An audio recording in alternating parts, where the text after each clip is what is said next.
músico instrumental Paulo Moura teve um tempo de estabilidade na orquestra do Teatro Municipal do Rio de Janeiro. Mas a partir da segunda metade do ano de 70 para 76, o gênio de Paulo Moura se rebelou com aquele não fazer nada. E ele saiu como que escoteiro, produzindo de acordo com a música erudita que ele estava fazendo e também com a música popular que ele trazia dentro dele, saiu produzindo um novo tipo de música, mercê das mudanças que a música brasileira estava sofrendo.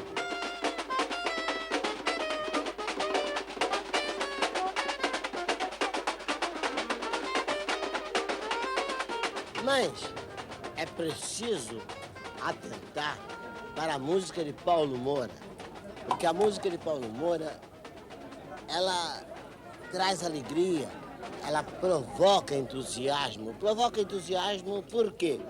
Porque são diversas bases que ele fundiu no seu trabalho, bases do rock, bases do samba, bases do machixe, bases de músicas outras estrangeiras, ao ponto de levar, na sua execução, músicos eruditos, músicos populares.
O Paulo é delicadíssimo. Ele nunca chega nos lugares, ele posa. Se você olhar o Paulo Moura andando na rua, você tem a impressão de que ele está andando sobre nuvens. Bom, eu também vejo o Paulo Moura como o correspondente na música popular àquilo que alguns jogadores de futebol fizeram na época de ouro do futebol brasileiro. O Paulo Moura se parece, por exemplo, com o Zizinho, que foi o craque de futebol mais artístico que o Brasil já teve. Enquanto Pelé, que todo mundo conhece, foi o mais atlético, o mais completo do ponto de vista atlético, Zizinho foi o mais artístico, o mais sofisticado, aquele que melhor tratou a bola. Paulo Moura é o que melhor trata um instrumento. Exatamente, ele corresponde ao Zizinho, corresponde ao Cruz e Souza, o grande poeta negro. Isso se nós quisermos ver o Paulo Moura como artista negro. Ele vai se parecer com estes outros exemplares de artistas negros que eu citei. Bom, e uma outra coisa que eu acho interessante no Paulo Moura é o cenário em que ele exibe essa sua arte. O cenário principal de exibição da arte de Paulo Moura é a gafieira, é a Lapa, é a Praça Tiradentes, é o baile de fim de semana, né, onde os negros cariocas se encontram para curtir, para dançar. Aí é que Paulo Moura vai se projetar como grande artista, como grande instrumentista.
No tempo que eu tocava no Dancing Avenida.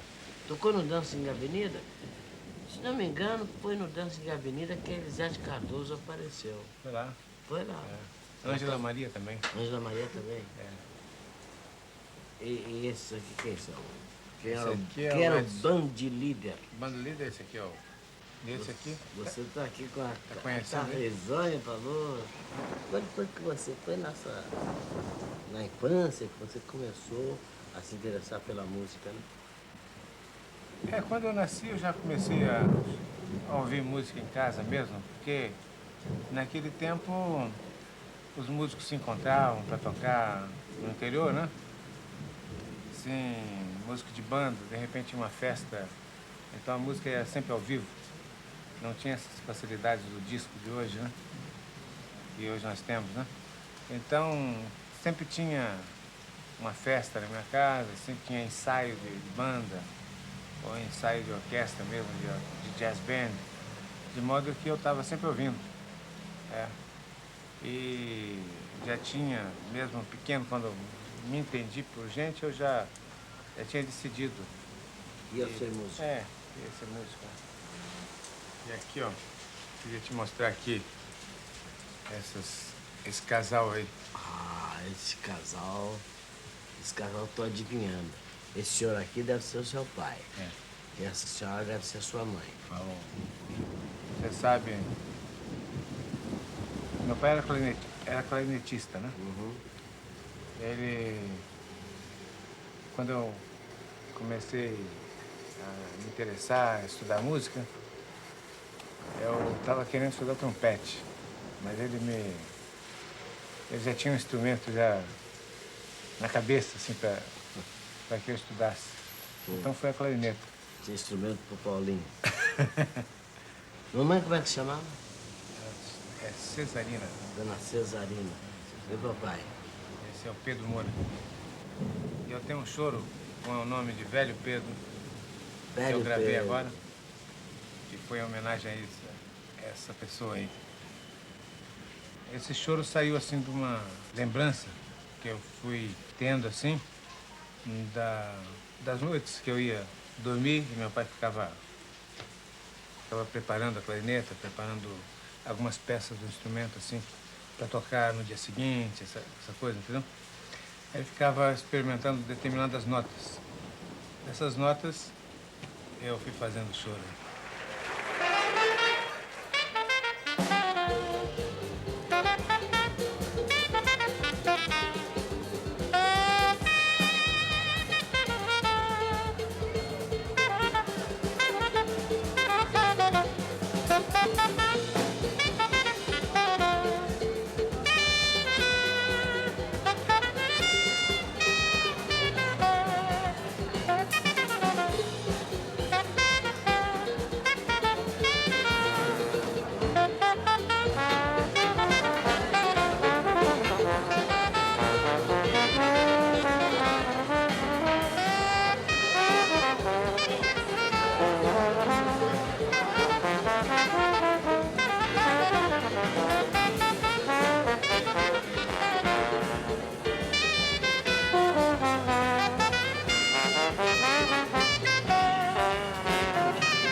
A impressão que você tem quando vê Paulo Moura tocar numa gafieira é que se trata de um artista completamente espontâneo.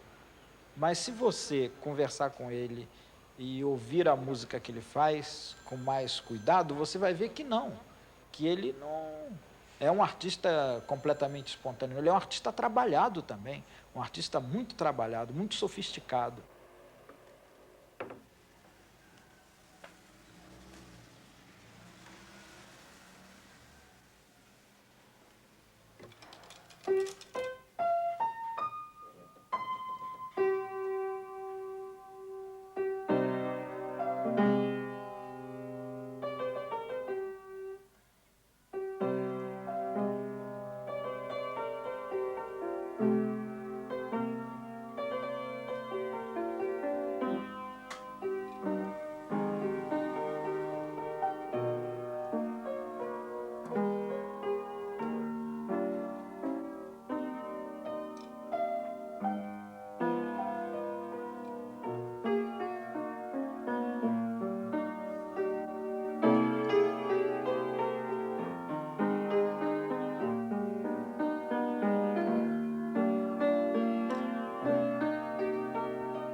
queria ver uma coisa, equilibrar um pouquinho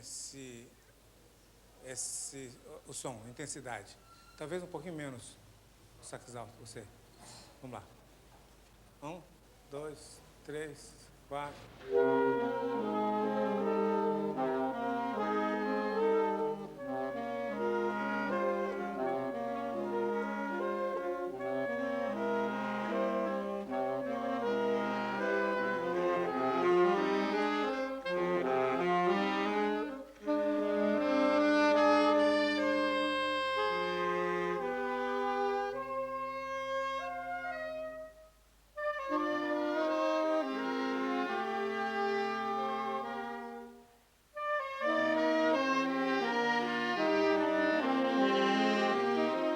Ele impressiona muito professores de música pelo conhecimento que ele tem da técnica musical.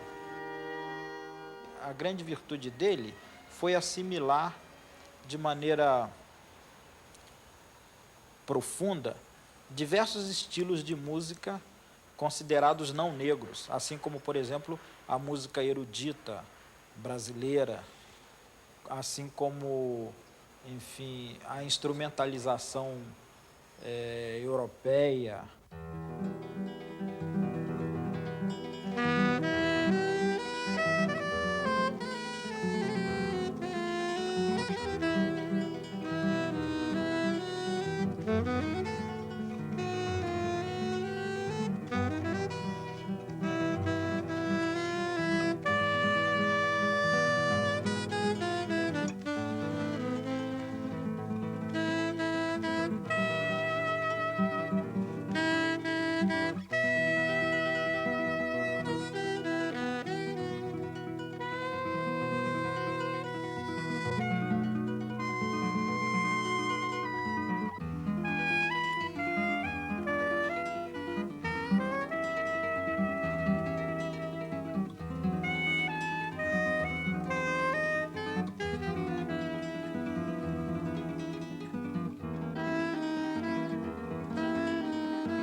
Enfim, ele é um artista que levou as raízes da cultura brasileira a um nível superior, sendo, portanto, um artista extremamente civilizado, e que, além disso, ainda incorporou elementos da música europeia, da música norte-americana.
Paulo, você que acompanhou esse movimento da Bossa Nova, podia me dar uma explicação melhor?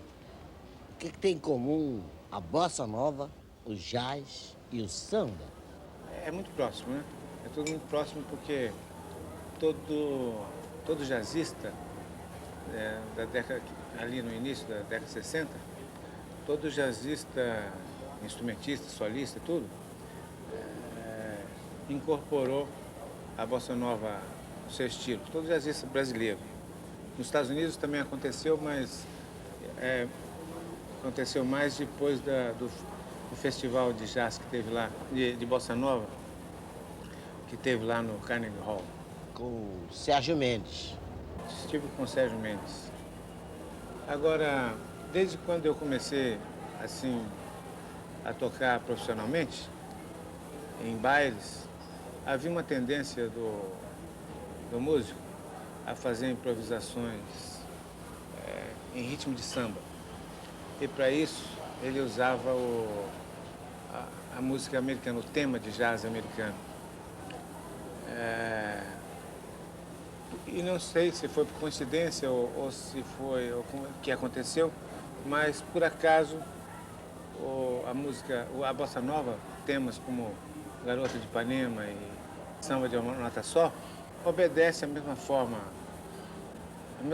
musical do jazz, ou dos temas da canção popular americana aproveitadas pelos músicos de jazz, que são 32 compassos. E nesses 32 compassos, que pode ser dividido em 2 ou em 3 partes, isso geralmente o improvisador se sente à vontade. Da minha parte, eu me interessava por esse movimento e quando terminava o meu trabalho, lá por volta de 11 horas, assim, tocava em televisão, em rádio. Então eu chegava no Beco das Garrafas, aqui em Copacabana, e me encontrava com alguns músicos de jazz. O Sérgio Mendes era um deles, tinha o Maciel, trombone, e conversava-se. E numa dessas conversas surgiu a ideia de formar um conjunto, que foi um quinteto, que até foi muito bem sucedido. Eu vi nascer a Bossa Nova. De certo modo, até acompanhei, por causa dos meus amigos Ronaldo, Boscoli, o Chico Fim de Noite. Mas eu até que não gostei. E você? Você gostou? Foi uma fase onde parece que houve um equívoco. O músico pensou que nós estivéssemos, o instrumentista brasileiro, tivesse atingindo a sua oportunidade. Independência. Oportunidade de gravar e de se aproximar mais do público com a música. Se aproximou. Até um certo ponto. Talvez não tenha se aproximado muito, não.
pai a tocar choro, né?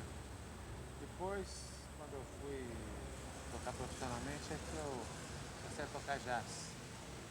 Depois eu enjoei de tanto tocar jazz, o jazz o tempo todo, aí resolvi voltar ao chorinho. Eu tive essa alegria de tocar com Pixinguinha na orquestra.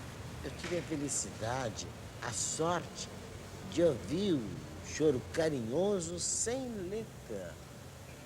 Foi no Teatro Calzone de 1937, se não me engano. Mas é que o Pixinguinha no choro, para mim, Paulo, é alguma coisa de muito importante, você não acha? Diziam que o Pixinguinha tinha se jazificado, né? Tornado a música dele jazzista. Mais ou menos naquela época. É. Agora, a impressão que me dá, assim, de longe, é que ele, não que ele tivesse assimilado o estilo. Eu acho que ele começou a tocar em orquestra porque era moda, né? Era moda da época e aí compreendendo a coisa como um músico profissional, eu acho que ele teria mesmo que tocar nas formações jazzísticas. O Pixinguinha foi, de fato, um grande músico, né?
Quando você ouviu o choro Espinha de Bacalhau, que é de autoria de quem?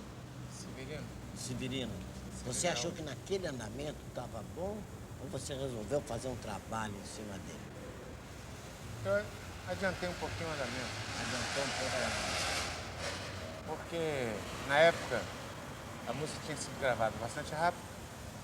Então, isso tinha sido, vamos dizer, 30 anos atrás. Então, para essa diferença de tempo, um pouquinho mais de velocidade não fazia mal a ninguém. Um pouquinho mais de dinamismo, né? Eu tive a oportunidade de tocar com esse choro, através da apresentação dele. Eu fiz várias versões, né? É mesmo? É. Agora, acho que essa maneira que eu tento fazer, porque me tornar assim um pouco mais solto, o que me dá, parece que é a vivência no jazz. Não sei se você concorda. Você, através do choro, volta pro jazz. Eu aproveito vamos dizer, a postura, a maneira como o jazzista se apresenta. Isso eu não só aproveito, eu já acho que adquiri isso durante o tempo em que eu só tocava esse gênero de música.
São todos oriundos de subúrbio do Rio de Janeiro. Em muitos aspectos, isso lhe favorece, por exemplo, a ele ter um estilo filtrado, um estilo que pode até ser influenciado pelo jazz, mas não diretamente. Então, esse estilo de música dá possibilidade para a gente fazer o fox, o jazz, o Dixieland, a rumba, né? As músicas todas aí do Caribe também.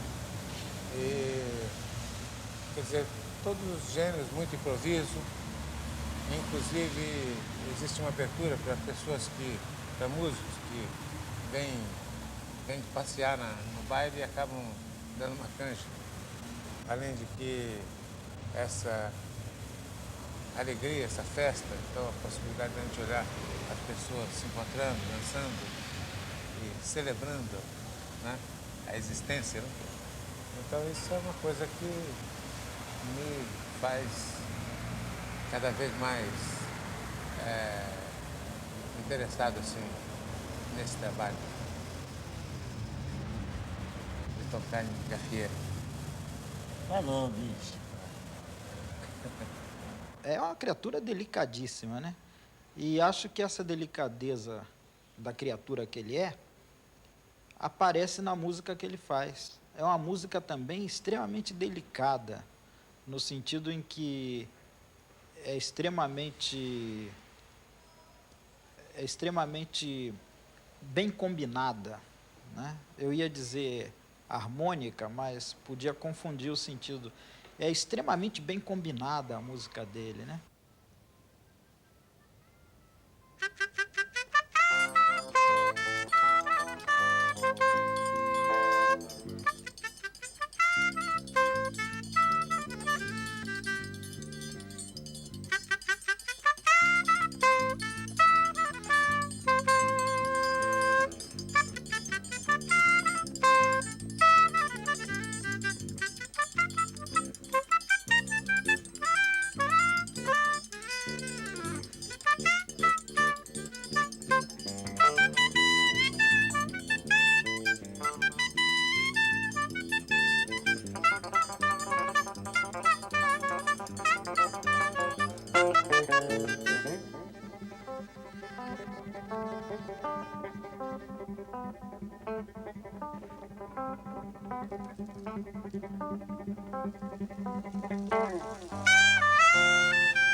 E acho que é um dos artistas mais civilizados do Brasil. Se você pegar o conceito de civilização mais atual, que diz que civilização é o encontro de várias culturas e a elevação desse encontro a um nível superior, Paulo Moura é um dos artistas mais civilizados do Brasil, porque na música dele você reconhece diversas influências, diversas matrizes, e ele pegou essas matrizes e elevou a um outro patamar. Ele pegou o que havia antes dele e pôs adiante, né? Então é um artista extremamente civilizado.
Uma das vantagens da necessidade de cultivar o choro é que nele existe a essência da rítmica brasileira. Nisso também percebi que essa essência é muito mais forte, né, na bateria de escola de samba. E essa aproximação com a bateria que eu busco, procurar inclusive tocar junto com a bateria de escola, tocar um tamborim, isso eu tenho uma certa convicção de que isso pode enriquecer meu vocabulário musical. E os tamborins? Você lidando com os tamborins, que são as vozes mais altas de uma escola de samba, lidando com o tamborim, lidando com o surdo, lidando com o reco-reco, com a gogô, como é que você consegue coordenar os tamborins dentro disso tudo? Você consegue fazer aparecer os tamborins? Os tamborins hoje até que eles são bastante ouvidos, porque está sendo usado agora uma baqueta tão grande que dá uma sonoridade bastante forte. Então os tamborins agora, pelo menos na Imperatriz, que é a escola de samba que eu saio, a Imperatriz Leopoldinense, os tamborins aparecem bastante. Além de que, em vez daquele conceito do tamborim fazer um ritmo entre si mesmo, quer dizer, uma polirritmia entre os próprios tamborins, agora essa polirritmia é feita os tamborins contra a bateria completa. Então eles vão apoiando agora a melodia. Mas isso foi introduzido por você?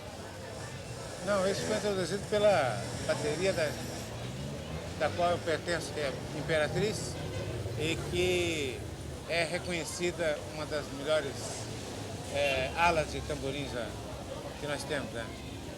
Então você tem alguma ingerência, você dá umas explicações ao seu ouvinte. Não, a turma de lá é muito boa. Eu disso, em escola de samba, eu sou um aprendiz.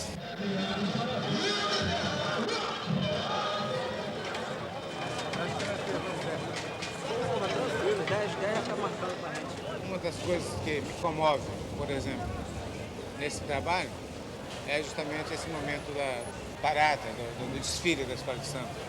Porque você conhece bem essa emoção. A hora que se entra na avenida desfilando é uma coisa assim que... Aí, isso é uma das coisas que me comovem aí nesse trabalho. E na bateria, por exemplo, nos tamborins, aqueles desenhos que nós fazemos ali,